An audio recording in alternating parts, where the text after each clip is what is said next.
So sir ఇప్పుడు ఈ పూజలు చేయాలంటే మోస్ట్లీ చాలా వరకు ఏంటి అంటే తలస్నానాలు చేస్తూ ఉంటారు. సో ఈ మాసం మొత్తం తలస్నానాలు చేసి దీపం పెట్టుకోవడం బెటర్ అంటారా?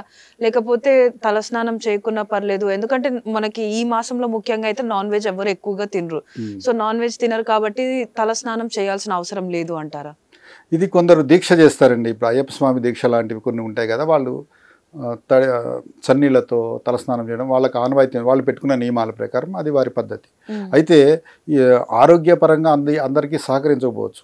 ముఖ్యంగా కార్తీక మాసం మనం ఇళ్లలో ఆచరిస్తున్నప్పుడు ముందుగా తెల్లవారుజామున స్నానం చేయడం అనేది మంచిది. చన్నీళ్లతో వీలైతే, చన్నీళ్లతో చేయలేని వాళ్ళు ఖచ్చితంగా ఆరోగ్యం సహకరించకపోతే వాళ్ళు వేడి నీళ్ళతో చేయొచ్చు. అయితే రోజు తలస్నానం చేయాల్సిన అవసరం అయితే లేదు. సోమవారం నాడు లేదా శనివారం నాడు మనకి తలస్నానం చేయడం ఆనవాయితీ. అలాగే పర్వదినాలు కార్తీక సోమవారం నాడు కావచ్చు, కార్తీక పౌర్ణమి నాడు ఖచ్చితంగా వాళ్ళు చేయొచ్చు. అయితే రోజు చేయాల్సిన అవసరం లేదు.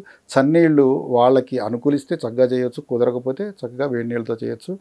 ముఖ్యమైనది ఏంటంటే సూర్యోదయానికి ఒక 2 గడియల ముందు, అంటే సుమారుగా ఒక 45 నిమిషాలు, అంటే ఈరోజు 6 గంటలకు సూర్యోదయం ఉందని కనీసం 5-5:30 మధ్యలో అయినా ఈ దీపం పెట్టుకోవడం అనేది ముఖ్యము.